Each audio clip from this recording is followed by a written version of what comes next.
Fala, meus queridos, professor Eduardo Toledo aqui, seja bem-vindo ao curso de Construção Civil. Na aula de hoje, aula 10, agora na sua segunda parte, vamos continuar abordando o assunto armação. Lembrando que na primeira parte dessa aula, tratamos do conceito de armação, né? Vimos algumas etapas, né, de um sistema construtivo utilizando concreto armado, né? E uma delas é o processo de armação, e vamos abordar ele nessa aula de hoje. Vimos também alguns detalhes do projeto de estrutura de concreto armado, né? Justamente necessário para fazer o procedimento de armação. Bom, continuando o assunto, vamos falar sobre alguns procedimentos preliminares, né? Então, é preciso fazer a aquisição do aço, né? Ou dos vergalhões, como é comum dizer-se em obra, né? E antes de fazer o pedido, né? Em geral, é importante fazer uma verificação, pessoal, num projeto de estrutura de concreto armado, né? Lá tem um quadro de resumo, né? Que quase todos os projetos possuem, né? Uma vez que os projetistas costumam colocar. E aí, nesse quadro resumo, é possível verificar a quantidade de aço a ser adquirida, né? Bem como as bitolas e tudo mais. Entrega do material. Planejar o local, né, onde vai ser armazenado essas barras de aço, né, levando em consideração o seu peso e as suas dimensões. Nós já vimos isso, pessoal, na aula sobre canteiro de obras, né? Esses vergalhões, essas barras de aço, eles devem ser posicionadas em berço de madeira, né, separadas por diâmetros diferentes, ok? O material deve ser abrigado em um local que suporte, né, o seu peso próprio, né, sem riscos às demais instalações. E para serviços já executados ou para vizinhos também, né? Verificar a condição de acesso, entrega do material. Em obras realizadas em regiões de centros urbanos, né, onde tem muito, digamos que, movimento, né, onde a movimentação de veículo é muito grande, né, solicitar que a entrega seja feita no final de semana, né, onde eu vou ter um trânsito mais tranquilo e é possível isolar parte do local para descer o material e fazer a conferência de forma adequada e correta. O responsável pela obra deve fiscalizar as dimensões e a quantidade de barra, né? Geralmente quem recebe o material, né, e dá o ok, né, ele fica com a lista que foi o pedido desses materiais. E aí, assim, quando chega, ele tem que fazer a conferência, né? Verificar a quantidade de aço, se as barras são conforme a especificação de compra, né? Justamente para evitar receber material errado e não ser possível executar o procedimento de armação. Nas obras de médio e de grande porte, recomenda-se a retirada de amostras testes, né, para fazer alguns ensaios laboratoriais, tanto de tração quanto de dobramento. A gente vai ver que na hora da concretagem, se esse concreto não for feito no local, na obra, né, for pedido, e aí são retiradas algumas amostras para fazer ensaios característicos também. O aço não é diferente, tá, para fazer verificação. E aí, grandes fornecedores possuem certificado de qualidade, né, que atesta que o produto foi testado em laboratórios, né, e possui justamente todas as características próprias daquele produto.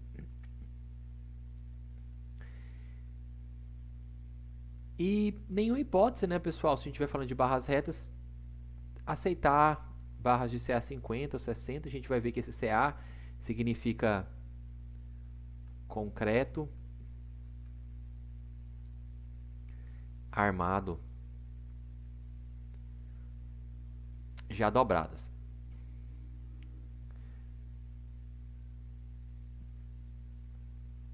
E aí prever um local adequado no canteiro, né, para instalar as bancadas. As bancadas é o local onde vai ser feito tanto a dobra, né, para depois realizar essa montagem, né. Em alguns edifícios é comum utilizar-se o subsolo, né, para a instalação dessas bancadas, né? A bancada de corte deve ter comprimento suficiente para trabalhar com as barras de 12 metros, né? Caso não seja possível, pode instalar equipamento de corte, né? Policorte ou tesoura no próprio local de armazenamento das barras. Aqui a gente está falando de preparação da área de corte, né? Dobramento e montagem. Então, preparação da área de corte, dobramento e montagem. As bancadas devem ser feitas de pranchões de madeira firmemente fixados ao solo ou ao contrapiso por meio de cavaletes, né? Os pinos de dobra devem ter diâmetro de 3 e 6 vezes o diâmetro da barra a ser dobrada. A montagem pode ser executada em bancadas secundárias feitas de cavaletes em madeira ou restos de barras de aço. O local de trabalho das armaduras deve ficar próximo ao local de armazenamento, né? Deve ser coberto, ok? Justamente para evitar que os equipamentos fiquem sujeitos aos intempéries. A mão de obra para o trabalho de armação deve ser feita por profissional habilitado. Por vezes, em algumas obras, é a mão de obra própria, né? É a equipe própria que faz esse procedimento. Em obras maiores, pessoal, esse procedimento já é terceirizado, né? Uma equipe só para fazer a armação. Em alguns casos, em algumas obras ainda, nós já temos a aquisição dessas armaduras já prontas, né? O que facilita bastante e dá mais velocidade, né? No entanto, o custo é um pouco maior por conta da comodidade. Tipos de aço. Então, os aços utilizados na construção civil, eles são classificados de acordo com suas características mecânicas, né? Tensão de escoamento, e conforme o procedimento de fabricação, laminação a quente, encruamento por deformação a frio, ou trefilação, fio-máquina.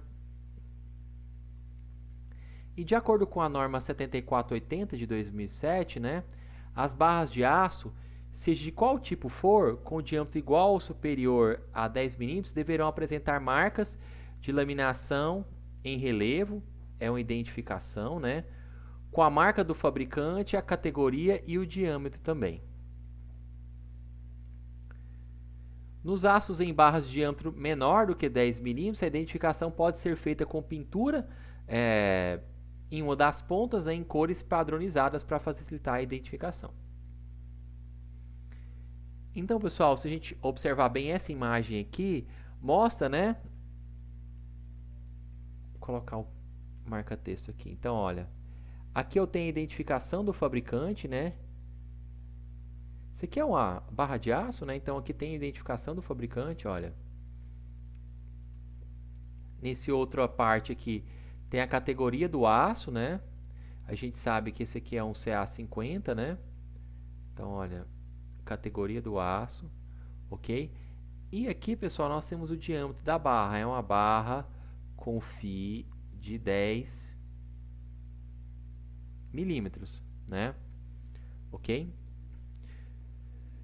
Então, o CA25 liso, né? Adquirido em barras e rolos. CA50 nervurado em barras de 12 metros. CA60 liso e com entalhes, barras, rolos ou barras de 12 metros. Né? Arame recozido, utilizado justamente para amarração, né, dessas barras uma na outra, né? A gente vai ver que eu preciso fixar os estribos nas barras, então eu utilizo o arame recozido, né? E algumas telas soldáveis também. Então, aços para CA. Então, o CA, pessoal, já disse para vocês que é concreto armado, né? Abreviação de concreto armado. Então, nós temos o CA25, o CA50 e o CA60, né? Então, o 25, 50 e 60, essas nomenclaturas aqui, está relacionado a característica do escoamento do aço. Então, é 25 porque 25 kg força por milímetro quadrado por escoamento, que representa 250 MPa, 250 vezes 10 a sexta Pascal, né, que é a mesma coisa que Newton por metro quadrado.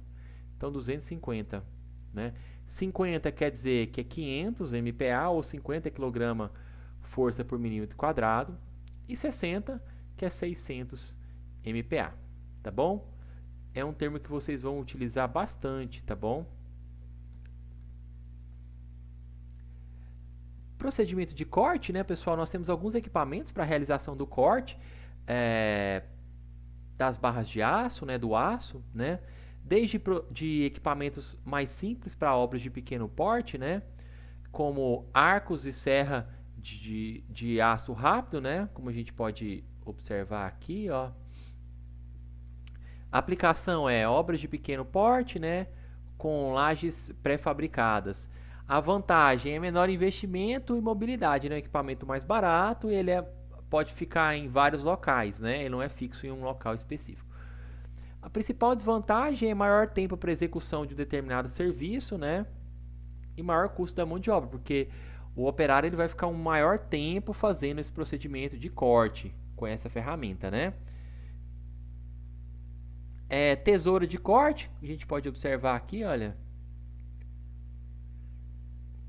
Obras de pequeno e médio porte com lajes maciças ou mistas, né? Maior rapidez no corte dos vergalhões, né, das barras de aço, comparadas à serra, ok? Mas existe um grande esforço humano, é uma tarefa que exige grande esforço. Máquina de corte, obras de médio e grande porte, né? Permite o corte de bitolas maiores, né? De vergalhões, né? O problema é que ela tem que ficar fixa em um local, precisa instalar essa máquina de corte, ok? Serra de corte, obras de médio de grande porte, né? Um corte rápido de qualquer tipo de bitola, né? No entanto, provoca um ruído muito elevado, né? Por conta da velocidade do disco e há um risco maior de acidente de trabalho. Procedimento de dobra, né, pessoal? Nós temos desde pinos para dobrar, ok? Que são feitos de pinos de aço mesmo, que são fixados diretamente nas tábuas, né, nos pranchões, aonde é realizado a dobra, né? Chapas para dobrar, que são fixadas para evitar apoio, né? Para servir de apoio para dobrar os vergalhões, né? Como a gente pode mostrar aqui, ó, nessa figura, né? Que eu tenho uma chapa de dobrar, ó. Essa chapa está fixada no pranchão, né?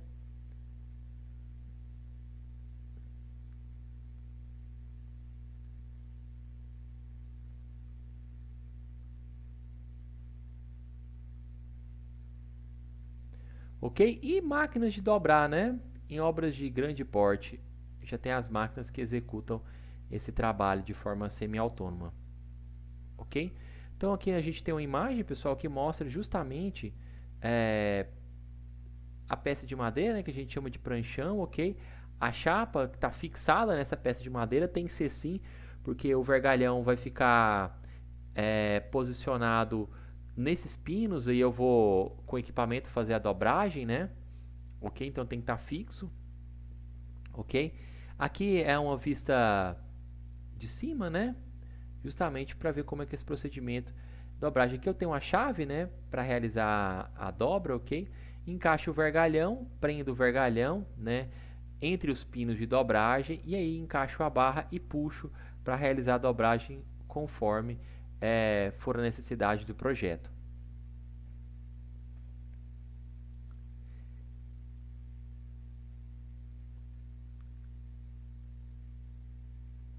Então, pessoal, falando agora sobre a execução das armaduras, né? Kits de dobraduras. Depois que as chapas, ou melhor, depois que os vergalhões ou as barras já foram cortadas e dobradas, essas barras, elas podem ser montadas, né? Ou podem ser amarradas em feixes, né? Constituindo uma espécie de kit, né? De armaduras para serem montadas posteriormente, ok? Geralmente esses kits, eles contêm a armadura de um pilar, de uma viga ou parte da armadura de uma laje, de forma separada, para que aquele kit eu consiga montar o pilar, ou consiga montar tal viga. Os kits eles devem ser identificados, né, para que eu consiga, pela etiqueta de identificação, saber qual peça que é, né, de qual pavimento que é, e realizar a montagem e evitar qualquer tipo de erro. Deve ser armazenado em local livre, né, da passagem de equipamentos e ser colocado em berço de madeira, como nós já mencionamos anteriormente, que é uma das formas adequadas de se armazenar. Aqui tem uma imagem que mostra, pessoal, justamente esses kits de armadura, né, posicionados, né, essa parte de madeira que a gente chama de berço de madeira.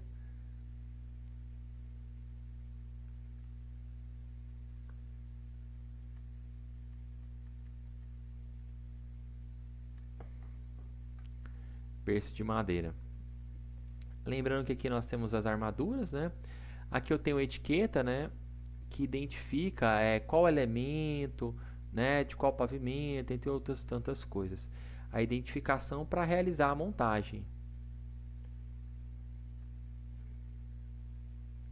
Amarração das barras de aço. Então nós temos a amarração através de um nó simples, né? Geralmente utilizado para amarrar duas barras, né, de menor bitola e um nó apenas. E um nó duplo, né, para amarrar bitolas maiores, né? E aí já é recomendável a utilização desse nó duplo. Tem imagem aqui que mostra o nó simples, né? Então aqui, ó, se a gente pensar que essa aqui é a barra 1 e essa aqui já é a barra 2, a fixação dessas barras é feita justamente por esse procedimento de amarração que a gente chama de nó, né? Com arame recozido, tá bom, pessoal? Esse aqui é o nó simples, perceba que eu só dou uma volta, né, juntando essas duas barras, ok? E aqui já é um nó duplo, né? Perceba que eu passo atrás de uma barra, fixo e volto, né? Então, aqui eu tenho a parte do cruzamento aqui.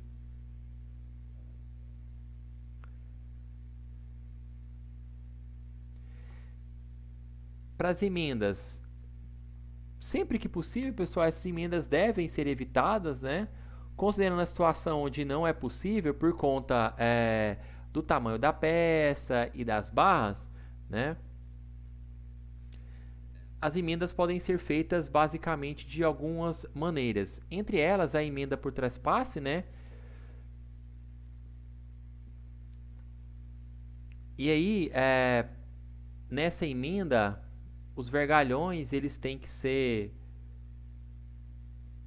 Esse trespasse tem que ser no diâmetro mínimo de... Tem que ser no mínimo de 80 vezes o diâmetro da barra, né? E a distância também deve seguir a norma. A gente vai ver que essa distância, pessoal, é em torno de 4 vezes o diâmetro da barra, né? Máxima. Emendas com luvas. Nesse caso, pessoal, a emenda com luva, eu tenho pedaços de peças prensadas e com rosca na extremidade, de forma que eu consigo rosquear uma barra na outra, né, e facilita a emenda. E emendas por solda, né, onde as barras são fixas por meio de solda, né, tanto solda por caldeamento ou então por solda por eletrodo mesmo, tá bom? E aí, na emenda por trespasse, ela é feita por uma justa posição longitudinal das barras, né? Num comprimento bem definido. Aqui está um trechinho da norma, né, pessoal, da 6118, tá? De 2014, né, que fala sobre o transpasse, né? Fala que esse método de emenda não é permitido para barras com bitolas maior que 32 milímetros, nem para tirantes, nem pendurais, ok? No caso de feixes, o diâmetro do círculo de mesma área para cada feixe não deve ser superior a 40 milímetros, respeitando os critérios estabelecidos em outros itens da norma. E aqui, pessoal, mostra uma imagem, né, dessa emenda por traspasse, né, justamente esse trecho aqui, nós temos duas barras fixas, né? A gente pode observar aqui, chamaremos aqui de barra 1 e aqui a barra 2. Perceba que Essa distância aqui a gente viu que é no máximo 4 φ, né? 4 vezes o diâmetro da barra, ok? E aí, essas linhas aqui, pessoal, são linhas de fissuração, como o concreto fissura quando eu tenho emendas desse tipo, tá bom? Fissura na diagonal, né? Conforme mostra essa imagem aqui, tá bom? Esse tamanho aqui, pessoal, ó, que deve ter duas barras, né? Que é esse L aqui, nós chamamos de comprimento de trespasse também, né? Tamanho desse trespasse aí. Emendas por luvas rosqueadas, é mais um recorte da norma, né? Para esse tipo de emenda, as luvas rosqueadas devem ter resistência maior do que as barras emendadas. E a emenda por solda, pessoal, nós temos algumas características também, né? Emendas por solda devem ser de topo por caldeamento para a bitola não for menor do que 10 milímetros, de topo com eletrodo para a bitola não menor do que 20 milímetros, né? E assim por diante.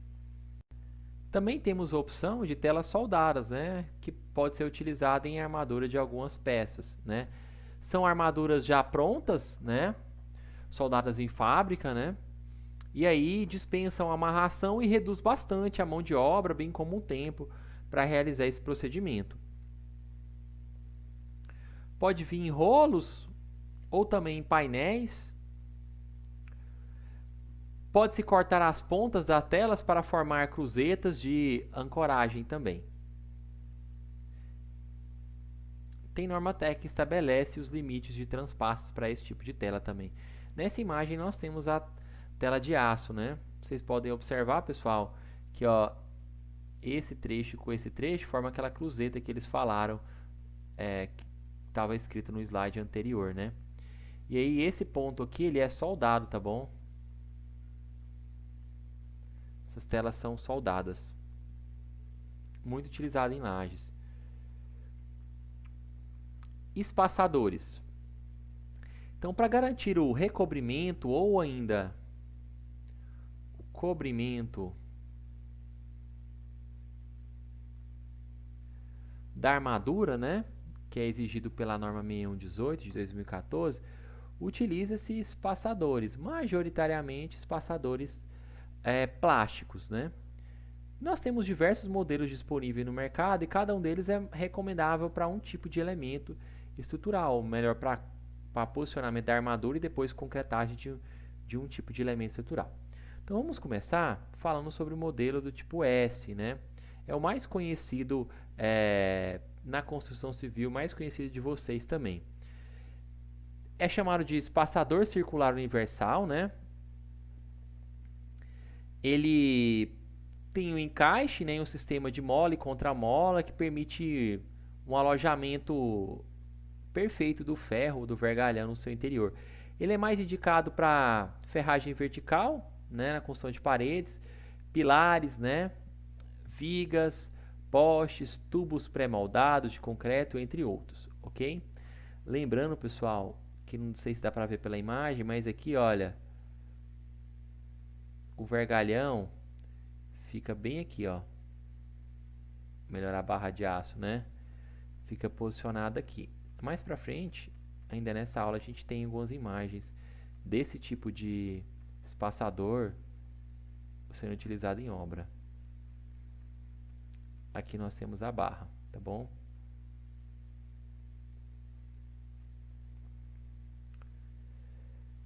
Aqui especificações técnicas, né? Perceba que ele varia, pessoal, para garantir um maior cobrimento ou menor cobrimento, dependendo da necessidade de projeto, né? Tudo isso é especificado no projeto cobrimento. Aqui nós temos imagens, né? Onde podemos observar, né? O espaçador, ó.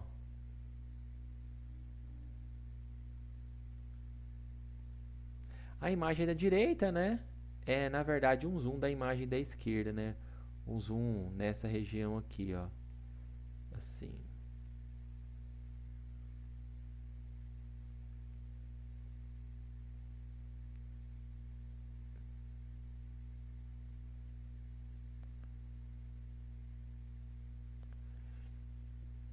Ok? Esse aqui é um espaçador plástico do tipo S.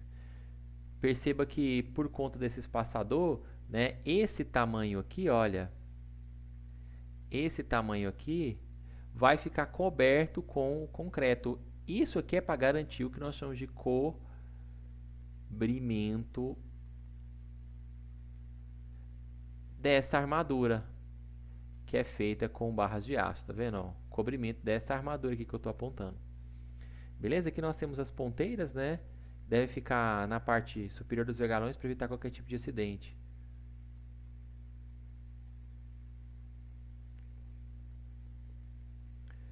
Aqui mais imagens de vergalhões e também de espaçadores, né, do tipo S, ok? Utilizados. Perceba, olha, que basicamente esse espaçador fica em contato com a forma, né? E garante o espaçamento da barra ou do aço com a forma e permite que o concreto ocupe esse espaço na hora da concretagem. Modelo SL, né? Esse modelo aqui, pessoal, é utilizado em locais onde eu tenho um tráfego intenso, né? Na concretagem, principalmente de lajes, fundo de vigas, pisos industriais, né? E pré-moldados de modo geral. Ele possui um sistema de encaixe, né? E aí, por conta desse sistema de encaixe, eu tenho o travamento da barra de aço, beleza? Percebe que por conta do fundo também sem cruz, eu tenho um bom apoio e uma boa fixação desse tipo de espaçador.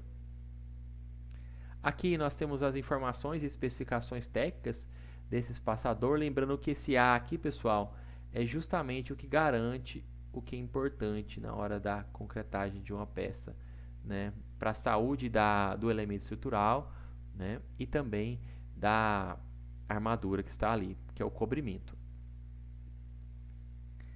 Imagens do posicionamento desse tipo de espaçador, né, até anotar aqui, ó.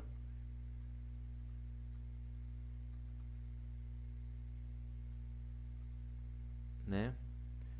Percebe que ele fica apoiado justamente no fundo, né, da laje ou da viga, ok? E aí eu consigo encaixar justamente as barras de aço aqui, ó.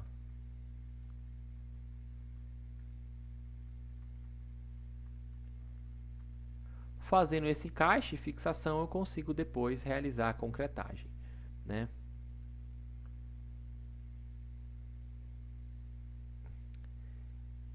E ETP, né? Um espaçador do tipo ETP, também conhecido como cadeirinha. É um espaçador do tipo pino, né? Em forma de torre, para obras onde haja o tráfego sobre as ferragens, né? Onde o pessoal costuma se movimentar com muita frequência sobre as ferragens. Ele possui um apoio maior, porque eu tenho um apoio por 4 pontos, né?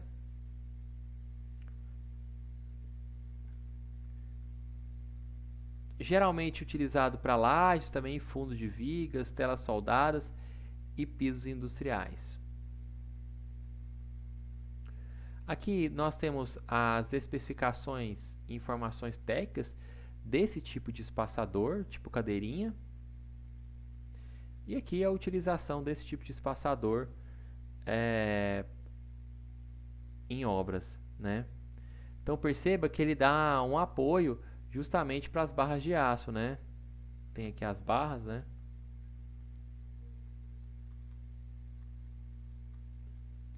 Ele apoia essas barras aí, né? Aqui eu tenho uma emenda, né? Justamente a fixação feita, emenda não, uma fixação feita com arame recozido, né? Beleza? E aí essa distância aqui, pessoal, olha, isso aqui nós chamamos de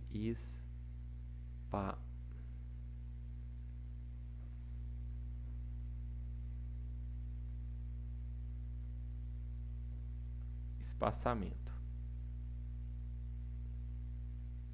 O espaçamento garante o cobrimento do elemento estrutural. Bem, nós vamos encerrando, pessoal, a segunda parte da aula de número 10 por aqui, né, retomando os objetivos da aula. Falamos um pouquinho sobre o conceito de armação, né, vimos que um pouquinho do conceito, vimos a importância da armadura, né, especialmente Se nós trabalhamos com peças de concreto armado, então a armadura ela tem o papel de garantir uma maior resistência à tração, cisalhamento e melhorar a resistência à compressão do concreto, né? Vimos os métodos executivos para armação, né? Desde o procedimento de corte, dobra, né? Amarração, depois colocar os espaçadores, né? Depois o procedimento seria conferir essas armaduras, né, em conformidade com o projeto de estruturas e já preparar, né, para concretagem, ok? Me despeço de vocês por aqui, deixo com vocês meu abraço, até a próxima.